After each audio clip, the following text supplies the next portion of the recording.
એવી 3 આદતો જે તમારી કિડનીને નુકસાન કરે છે અને એ નુકસાન તમારી કિડની ફેલ સુધી પણ જઈ શકે છે અને એના પછી તમારી પાસે કિડની ટ્રાન્સપ્લાન્ટ અને ડાયાલિસિસ સિવાય ઓપ્શન પણ રહેતો નથી. જો તમારે કિડનીને નુકસાન ન પહોંચાડવું હોય તો આજે જ આ 3 આદતોને છોડી દો. સૌથી પહેલી આદત છે કે વારંવાર પેઇન કિલર ખાવી. શરીરમાં કંઈ નાના મોટા દુખાવો થાય અને પેઇન કિલર લેવી એ યોગ્ય નથી. લાંબા ટાઈમ સુધી મતલબ વર્ષો સુધી પેઇન કિલર લેવી એ પણ કિડનીને ખૂબ જ નુકસાન કરે છે. તો આજથી જ વધારે પડતી પેઇન કિલર લેવાનું બંધ કરી દો. બીજું છે કે વધારે પડતું પ્રોટીન ઇન્ટેક કરવું, મતલબ શરીરમાં જેટલું જરૂરિયાત પ્રોટીન છે એટલું તમે લઈ શકો છો, પણ વધારે પ્રમાણમાં પ્રોટીન લેવું પણ નુકસાનકારક છે.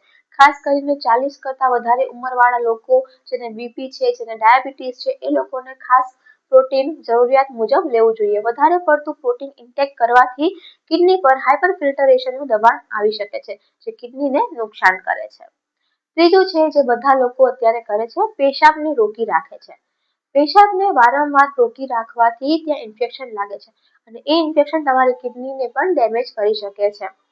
તો આજથી જ આ 3 આદતોને છોડી દો અને તમારી કિડનીને હેલ્ધી રાખો.